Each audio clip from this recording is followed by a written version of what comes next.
నమస్కారం. ప్రభుత్వ పథకాల అప్డేట్స్ ముఖ్యంగా ఇందిరమ్మ ఇళ్లకు సంబంధించి ప్రతి అప్డేట్, ప్రతి డౌట్ క్లియర్ చేస్తూ మన ఛానల్‌లో వీడియోస్ అయితే వస్తాయి. తప్పకుండా సబ్స్క్రైబ్ చేసుకోండి. వీడియోస్ అయితే లైక్ చేస్తూ ఉండండి. ఇక రాష్ట్ర వ్యాప్తంగా ఇందిరమ్మ ఇండ్లు మంజూరు చేస్తాం. అదిగో ఇందిరమ్మ ఇల్లు, ఇదిగో ఇందిరమ్మ ఇల్లు, ఇందిరమ్మ కమిటీల ద్వారా, గ్రామ సభల ద్వారా, మరి ఇన్ఛార్జ్ మంత్రి, కలెక్టర్ల ఆధ్వర్యంలో, మండల స్థాయి అధికారుల ఆధ్వర్యంలో మరి గ్రామ సభలు నిర్వహించి ఇందిరమ్మ ఇండ్లకు సెలక్షన్ లిస్టు తయారు చేసి ఫైనల్ లిస్ట్ పెడతామని చెప్పినటువంటి ప్రభుత్వం ఇప్పుడు ఏ గ్రామంలో చూసినా గానీ అసలు ముందే చాలా ఆలస్యమైంది. వర్షాకాలం సీజన్ స్టార్ట్ అయింది. మొదటి విడతలో కేవలం 72,000 ఇళ్లకే మంజూరు పత్రాలు జారీ చేసింది. ఇక రాష్ట్ర వ్యాప్తంగా దాదాపు 3,50,000 మంది పైగా అర్హులైతే ఇందిరమ్మ ఇళ్ల కోసం ఎదురు చూస్తున్నారు. దీనికి సంబంధించి మరి గ్రామాల వారీగా నిజంగా అర్హులకే ఇందిరమ్మ ఇల్లు ఇచ్చినట్టయితే కనిపించడం లేదు. చాలా గ్రామాల్లో అనర్హులకు ఇందిరమ్మ ఇల్లు దక్కినట్లు ఇక్కడ న్యూస్ పేపర్లో, టీవీ న్యూస్లలో అయితే చూస్తూనే ఉన్నాం. అక్కడక్కడ ధర్నాలు, సమ్మెలు కూడా చేస్తూనే ఉన్నారు ఆశాభావులందరూ. కాబట్టి మరొకసారి ప్రతి గ్రామానికి ఎన్ని ఇళ్లు మంజూరయ్యాయి, ఆ గ్రామంలో ఎంతమంది నిజమైన అర్హులు ఉన్నారు, వారందరినీ మరొకసారి రివ్యూ చేసి నిజమైన అర్హులకు ఇందిరమ్మ ఇల్లు వచ్చేలా మరి ప్రభుత్వం చర్యలు తీసుకోవాలని కూడా రాష్ట్ర వ్యాప్తంగా కోరుతున్నారు. ఇటు జీహెచ్ఎంసీ హైదరాబాద్ పరిధిలో కానీ, రాష్ట్ర వ్యాప్తంగా గ్రామాల్లో కానీ ఇందిరమ్మ ఇళ్లకు సంబంధించి ఫైనల్ లిస్ట్పై చాలామందికి అయితే అసంతృప్తిగా ఉన్నారు. మరొకసారి పరిశీలించి నిజమైన అర్హులకు ఇందిరమ్మ ఇల్లు మంజూరు చేసి ఇందిరమ్మ ఇల్లు మంజూరైన వారికి వెంటనే వారి అకౌంట్లో 5 లక్షలు డిపాజిట్ చేస్తే వారు అప్పులపాలు కాకుండా సొంతంగా ఇల్లు నిర్మించుకునే అవకాశం ఉంది. ఇక్కడ చూస్తే జూన్ 2వ తేదీన పేదింటికి సంబరం అంటూ న్యూస్ చూస్తున్నాం. ఇందిరమ్మ ఇండ్ల పండుగకు ప్రభుత్వం చర్యలు, పూర్తి స్థాయిలో లబ్ధిదారులకు అందజేత, నిధులు రెడీ, లిస్టులు కూడా సిద్ధం అంటూ ఇక్కడ న్యూస్ అయితే చూస్తున్నాం.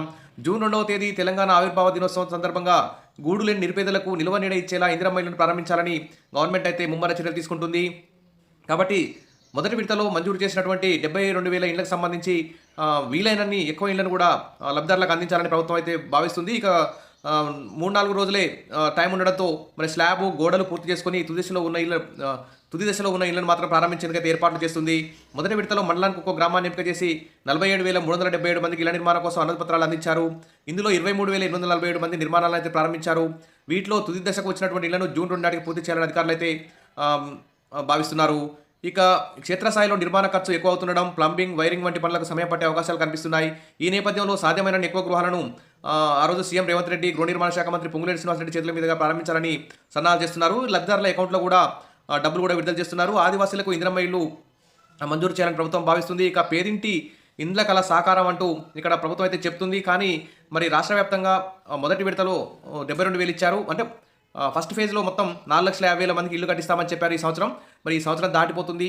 వర్షాకాలం స్టార్ట్ అయింది. అంత పనుల సీజను, రైతులందరూ కూడా పనులకు వెళ్ళే అవకాశం ఉంది. కాబట్టి ఇప్పటికైనా ప్రభుత్వం ఆలస్యం చేయకుండా వెంటనే మొత్తం ఈ సంవత్సరానికి సంబంధించి 4,50,000 ఇళ్లను పూర్తి చేయాలి. ఈ విధంగా 4 ఏళ్లలో మొత్తం 20 లక్షల ఇళ్లను కట్టిస్తామని ప్రభుత్వం చెప్పింది. కాబట్టి ఈ మొదటి సంవత్సరం 4,50,000 ఇళ్లకు సంబంధించి ఫైనల్ లిస్టు నిజమైన అర్హులకి మంజూరు చేసి దాదాపు అన్ని గ్రామాల్లో ఫైనల్ లిస్టులు అయితే పెట్టారు. కొన్ని చోట్ల గొడవలు అవుతున్నాయి, మాకు నిజమైన అర్హులకు రాలేదని చెప్పేసి వాటిని కూడా ఒకసారి పునఃపరిశీలించాలి.